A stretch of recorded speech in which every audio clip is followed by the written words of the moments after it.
In the 6 months since the collapse of Israeli-Palestinian peace talks, there's been an upsurge of violence in the West Bank and East Jerusalem,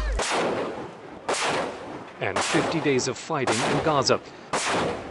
Yet Secretary Kerry continues to meet separately with Palestinian and Israeli leaders, looking for an opening to restart talks on a two-state solution, while keeping up momentum at home, where he says Americans cannot wall themselves off from the Middle East.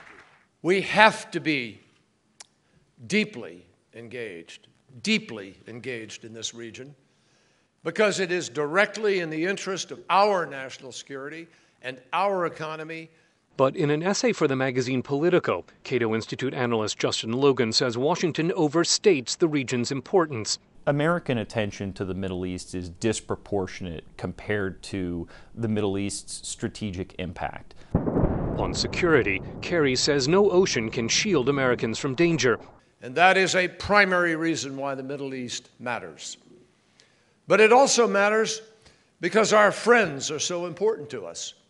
We are proudly and unapologetically connected to Israel and many Arab states with whom we have worked closely for decades. Those decades of military support should have changed the U.S. view of risks facing Israel, Logan says. It has a qualitative military edge over all of its conceivable rivals in the Middle East. It has terrorism problems. It has a very nasty dispute with the Palestinians. But none of these endanger Israel's survival as a Jewish state in that part of the world. So we tend to overstate that consideration. On economic risks, Logan says the Middle East accounts for just 6% of global gross domestic product, including oil exports, with no one power positioned to monopolize supply. Iran isn't going to conquer Saudi Arabia, vice versa, etc.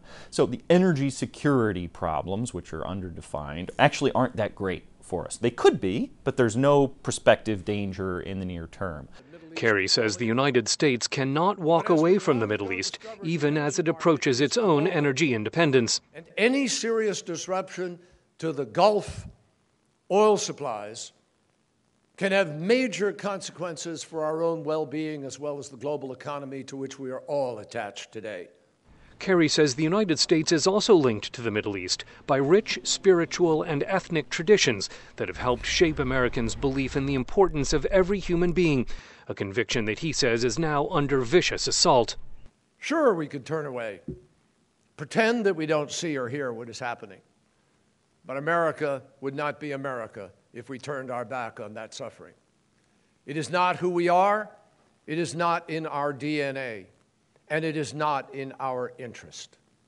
Kerry says nowhere are the building blocks of international security at graver risk today than in the Middle East, where in Egypt, for example, he says violence threatens to drag the entire region into total turmoil. Scott Stearns, VOA News at the State Department. نبغي القصاص يساقون للموت لا من مناص ونسقي الهدى من